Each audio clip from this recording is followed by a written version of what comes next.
کارمندان وزارت امنیت ملی ترکمنستان در منطقه لباب ریدها انجام داده تمام ادبیات‌های اسلامی را از ساکنان مصادره می‌کنند. طور روز 22 ایول رادیوی آزادتیک خبر داد ریدها در چند شهر این ولایت جریان دارد. در گزارش گفته می شود که ریاست وزارت امنیت ملی در ولایت لباب با منزل‌های ساکنانی که به مسجد می روند ریدهای گسترده تشکیل کردند. تمام ادبیات‌های اسلامی با استثنای قرآن، حتی آن ادبیات‌های دینی که به اصطلاح به معیارهای ترکمنستان همچون ادبیات دینی جوابگو می باشد مصادره کرده می شوند.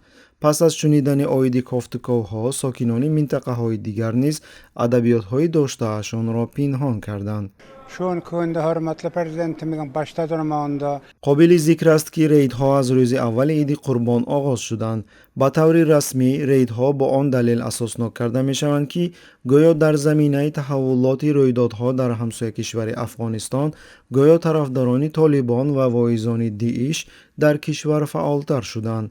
یک ساکنی سالخورده کشور به شرط افشا نشدن نامش به خبرنگار اظهار نمود که مقیاس ریدهای مذکور که به تعقیب دینداران وابستگی دارد به تعقیب‌های زمان شوروی شباهت دارد. کارمندان امنیت ملی با پیدا کردن کتاب دینی حتی اگر آن به معیارهای ادبیات دینی ترکمنستان جوابگو باشد هم با بازپرسی شهروندان شروع می‌کنند.